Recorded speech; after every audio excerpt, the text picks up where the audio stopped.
Doctor B R Ambedkar open యూనివర్సిటీలో ఎవరైతే open బీఎడ్కి సంబంధించిన ఎంట్రన్స్ ఎగ్జామ్ రాశారో మనకు వెబ్ కౌన్సిలింగ్కి సంబంధించిన నోటిఫికేషన్ వచ్చిందండి. సో ఈ వీడియోలో కంప్లీట్గా మీకు ఎక్స్పీరియన్స్ సర్టిఫికేట్ ఆర్ ఇన్ సర్వీస్కి సంబంధించిన సర్టిఫికేట్ ఎంత ఉంటే మీరు ఎలిజిబుల్ ఈ వీడియోలో డీటెయిల్గా ఎక్స్ప్లెయిన్ చేస్తాను. సో మెయిన్గా ఈ ఓపెన్ బీఎడ్ చేయాలంటే ఫస్ట్ ఒక గ్రాడ్యుయేషన్, ఏదో ఒక గ్రాడ్యుయేషన్ ఉండాలి. ప్లస్ ఇక్కడ 2 ఇంపార్టెంట్ సర్టిఫికేట్స్ మాత్రమే ఉన్నవాళ్ళు ఎలిజిబుల్ అవుతారు.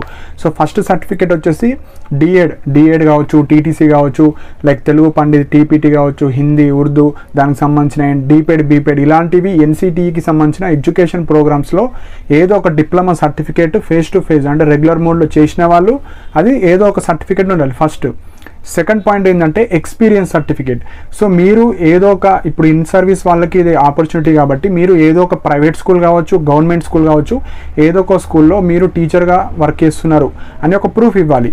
సో ఆల్రెడీ మనకు ఆ పీడిఎఫ్ కూడా నా టెలిగ్రామ్ ఛానల్లో పోస్ట్ చేశాను. ఆ ఫార్మేట్లో అన్న తెచ్చుకోండి, లేదంటే మనకు డిఓ సార్ కావచ్చు వాళ్ళే ఫార్మేట్లు ఇచ్చినా, లేదంటే మీ స్కూల్లో ఏదైనా ఫార్మేట్ ఉంటే అది కూడా యూజ్ చేసుకోవచ్చు. కాకపోతే ఇప్పుడు మనకు ఇది సపరేట్ కాబట్టి doctor B R Ambedkar open university ఆ పీడిఎఫ్లోనే మనకు ఉంటుంది. ఆ సర్టిఫికేట్ డౌన్లోడ్ చేసుకొని మీ ప్రిన్సిపల్ సార్తో సైన్ తీసుకోండి. ఆ స్కూల్ ఏ స్కూల్లో గవర్నమెంట్ ఆర్ ప్రైవేట్ అది తీసుకెళ్ళి మళ్ళీ డిఓ సార్తో సైన్ తీసుకోవాలి. సో అది ఫస్ట్ పాయింట్. ఇప్పుడు వచ్చేసి సర్వీస్. సో మనకు అప్లై చేసేటప్పుడు నోటిఫికేషన్లో ఎక్కడ కూడా ఎక్స్పీరియన్స్ సర్టిఫికేట్ ఉండాలి, కాకపోతే మెన్షన్ చేయలేరు లైక్ 2 years ఉండాలా, 1 year ఉండాలా. కానీ అప్లై చేసేటప్పుడు మనకు మినిమం 2 years అని అడుగుతుంది. సో చాలామంది కొంతమంది కొత్తగా ఎస్జిటిగా జాబ్ వచ్చిన వాళ్ళు కావచ్చు, లేదంటే అంత ఎక్స్పీరియన్స్ లేని వాళ్ళు కూడా అప్లై చేశారు. సో మనకు యూనివర్సిటీ వాళ్ళు ఏం చెప్పారంటే మీకు డిఎడ్ సర్టిఫికేట్ అంటే ఈ ఎన్సిటీకి సంబంధించిన ఏదో ఒక సర్టిఫికేట్ ఉండి మీరు గ్రాడ్యుయేషన్ కంప్లీట్ చేసుకొని ఇన్ సర్వీస్ అంటే మీరు ప్రైవేట్ టీచర్ కావచ్చు, గవర్నమెంట్ టీచర్ కావచ్చు, కొంత ఎక్స్పీరియన్స్ ఉన్నది సరిపోతుంది. అంటే మనకు మ్యాండేటరీగా 2 years అవసరం లేదు. సో మీరు కొత్తగా జాయిన్ అయిన వాళ్ళు 1 month, 2 month, 3 month, 4 వాళ్ళకు కూడా ఛాన్సెస్ ఇస్తున్నారండి. సో మెయిన్గా ఇక్కడ మీరు అప్లై చేసుకున్న వాళ్ళు ఆ ఎక్స్పీరియన్స్ సర్టిఫికేట్ తెచ్చుకోండి. సో డౌన్లోడ్ చేసుకొని మీ ప్రిన్సిపల్ సార్తో, డిఓ సార్తో సంతకం తీసుకోండి. మీకు 1 month ఉంటే 1 month, 2 months ఉంటే 2 months, 3 ఉంటే 3. సో ఎక్కువ కొంతమంది 5 years, 10 years ఉన్నా మీకు ఎంతైతే ఉంటుందో అది రాపించుకొని మీరు కౌన్సిలింగ్లో ఆ సర్టిఫికేట్ అనేది అప్లోడ్ చేయండి. సో మనకు ఎన్నోసార్లు యూనివర్సిటీ వాళ్ళకి కాల్ చేస్తే వాళ్ళు ప్రాపర్గా రెస్పాన్స్ ఇవ్వలేరు.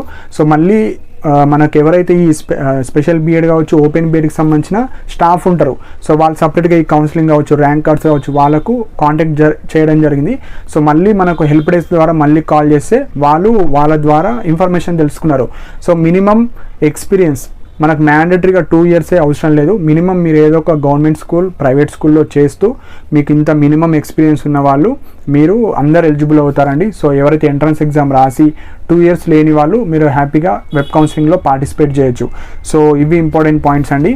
సో నేను ఆ కాల్ రికార్డింగ్ కూడా నేను యాడ్ చేస్తాను. సో దట్ మీకు ఎవరైతే ఈ ఎక్స్పీరియన్స్ 2 years లేని వాళ్ళు కూడా కౌన్సిలింగ్లో పార్టిసిపేట్ చేయొచ్చు. సో మీకు ఏమైనా డౌట్స్ ఉంటే మీరు కూడా హెల్ప్ డెస్క్ నెంబర్స్కి కాల్ చేయండి. సో దట్ మీకు కూడా వాళ్ళు ఇన్ఫర్మేషన్ ఇవ్వడం జరుగుతుంది.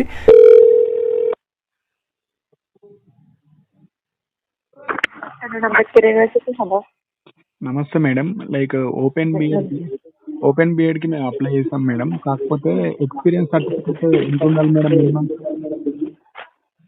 సార్ అది వెబ్సైట్ లో అంటే నోటిఫికేషన్ లో అయితే 2 years ఎక్స్పీరియన్స్ అని పెట్టారు, కానీ అప్లై చేసేటప్పుడు ఎంత ఎక్స్పీరియన్స్ ఉన్నా కానీ టీటీసీ, హెచ్పిటి, డిఎడ్ ఉన్న వాళ్ళు ఎలిజిబుల్ అని చెప్పేసి చెప్పారు. కౌన్సిలింగ్ అప్పుడు ఎంత వెరిఫికేషన్ బోత్ ప్రైవేట్ అయినా గవర్నమెంట్ అయినా కానీ ఎంత ఎక్స్పీరియన్స్ ఉన్నా కానీ సర్టిఫికేట్ అయితే ఉండాలి. ఎన్సిటి రికగ్నైజ్ సర్టిఫికేట్ అయితే ఉండాలి. ఓకే, మినిమం ఎంతైనా సర్టిఫికేట్ డిఎడ్ సర్టిఫికేట్ మనం గ్రాడ్యుయేషన్ పాస్ అయినట్టు అండ్ మనకు సార్ నుంచి మనం అంతే అండి. Okay, thank you. ఓకే.